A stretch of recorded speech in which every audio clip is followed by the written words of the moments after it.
So I think my journey with my mental health disorder that I noticed was later in life. And I just never thought that there was a problem prior to that until I did start doing therapy and I did start doing the things that I needed to do to take care of trauma. So I think once the trauma was removed, I realized that there were times in my life, like I don't ever remember feeling not empty or like I had self-worth or self-esteem. I don't remember ever as a child feeling that way. So I think I had undiagnosed mental health illness all or most of my life up until the last 5 years or so, which has completely changed my life, figuring out and doing the therapy and doing the things. So I don't walk around feeling like an empty shell anymore. I feel like I have a soul. I feel like at a time when I used to stand in a room full of people and feel like I was the only one in that room, now I love to be in a room full of people and I'm always dancing or smiling or laughing or trying to engage in the activity that's going on in the room, more so than I did as a kid. As a kid, I just remember standing back and just feeling alone. Finding self-worth and self-esteem, self-love and self-care, like all of the selves, I call it, has changed my life. But first I had to find out what was going on to cause the fact that I never had that. And then there was traumatic experiences in my life that happened that just made my mental health even worse. And then, I'm older, so I went through physical things, surgeries, female type things that just added to the imbalance of the mental health, or as I kept being told, it was just a serotonin thing. But any medication, like depression medication, things like that, they weren't quite helping me. It was the not dealing with the initial mental health disorder and finding out like where was this, what happened, how did this come about, and diagnosing it, like never having anybody actually sit and listen to me and hear what I was saying, that something was never right in my life. So it took a long time to get to a point where I felt like, okay, I'm just going to start talking about it and I'm going to raise my voice about it because I'm not okay. And I was so scared to say that for so long. Like I didn't want to say it as a child. Like I said, I was raised in a family with 4 siblings. There was 4 of us. And I saw things and felt things completely different. If you were to sit down with all 4 of us, we would all tell a different story of different perspectives of how things happened when we were growing up and things like that. And I never quite knew, like, why do I feel like I was always a victim? I felt like everything happened to me. Everything happened at me. It was never, it wasn't that I didn't want to take responsibility for things going on, and it wasn't that I didn't want to face the things that were going on. That's all I ever knew, was being a victim of circumstance. And I didn't know how to get out of that. And the way to get out of that was to take care of myself and say something's wrong. And then sit down with a therapist and talk about the things that were wrong. I went through a long time of substance use disorder. That came in because it was the first thing that made me feel like I didn't have to feel all of the stuff that was going on. I could block the mental issues out of my head and I didn't have to feel what was going on.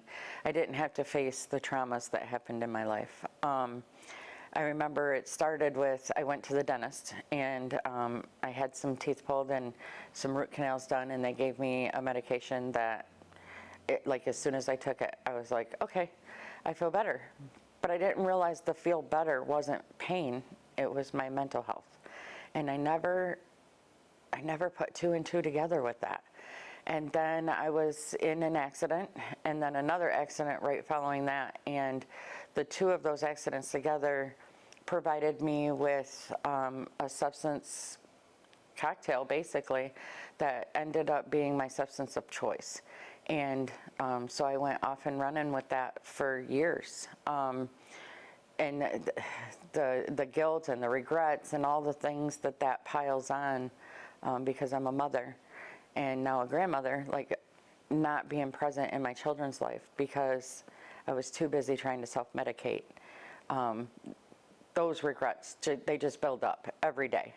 Every day they get worse, and then the mental health gets worse, and then you add the accidents, and then you add the childhood, and you add all these things on it until there's so much chaos in your brain that you cannot, I just couldn't find a way out. I felt like a cat in a paper bag, they say. That's how I felt. Like I was never going to find my way out. I was never going to feel better. I started, because of the medication I was on, my character, my integrity, all of those things just went to the wayside.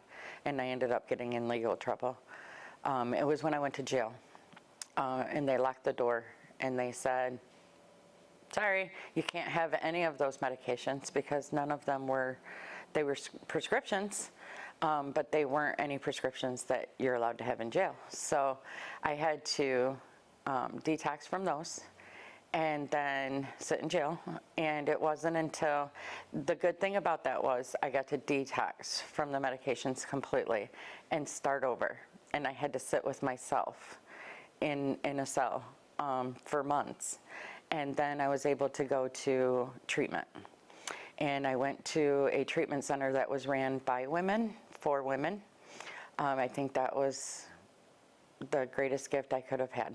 I had a therapist who spoke to me like a female who never, I remember she played a song for me that was something about colors and putting my colors on, because she said I lived in darkness for so long. And she said, so I just know one day you're going to put your colors on, girl, and you're going to run with it. And I held on to that because I knew that's what I wanted. I wanted to put color in my life. I didn't want to, it wasn't a walk around in black clothing. It was a black cloud constantly over my head my whole life. And I didn't know how to take that off. So I went through these therapy sessions with her and group sessions, and of course I was treating this, in my mind, treating the substance use disorder. What I didn't realize is I was healing the trauma. And so I came home and I went through a program in my county that works with substance use disorder, especially once you get in trouble. But they push mental health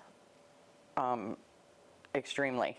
I was required to go to therapy. I was required to go to groups. I was required to go to things that I had no idea I needed. Nobody ever told me that. If I went to therapy, I was going to be okay. Like, I went to therapy once or twice that I remember. But once you start taking substances, it's easier just to take the substances. So I didn't want to go to therapy. So it never worked, is what I would always say. Now I was forced. And I sat down and I spoke in therapy all the time about mainly the trauma. I think once I removed the trauma, it was like ripping a Band-Aid off, because trauma comes up when you least expect it.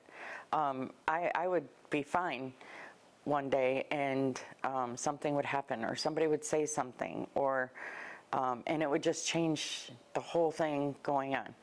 I tell a story all the time about somebody that I had asked to mentor me through my program.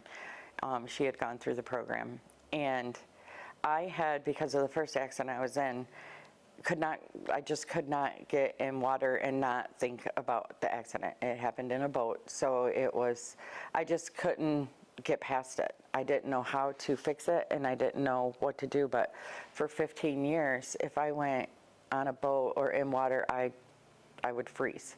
I would get into that freeze mode, and I couldn't do it. I would turn green. And it was like 100 degrees outside, and we were all jumping off a rope, or everybody else was jumping off a rope. And I'm just standing there, and I'm standing back, and you could see the fear on my face. And my friend comes up to me, and she says, "What's going on?" And I told her, I said, I just don't like water. I'm just going to stand. She goes, "It's like 100 degrees out here. You're going to have to jump in the water. It's so hot out." And she goes, "Come on, you jump, I jump." And she grabbed my hand, and we jumped in that water together. And at first I felt panic, but then I realized she never let go of my hand. Not once. She did not let go of my hand. And when I came up out of the water, there was another close friend of mine who was reaching his hand down to help me back up out of the water. And he looked at me and he goes, "You're not alone." And I still can't say that story without choking up a little bit, because I don't know if those two will ever know what they did for me.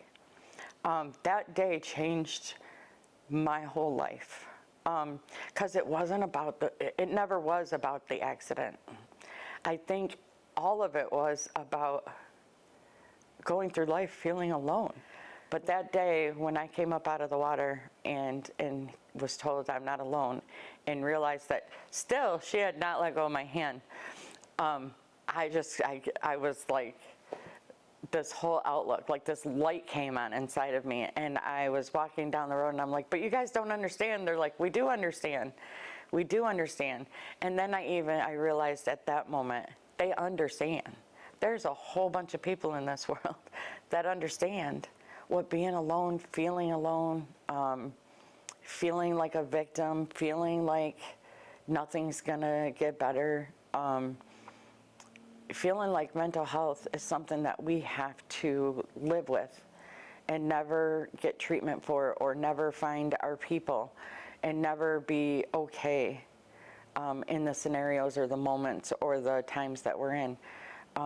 There's a whole bunch of us.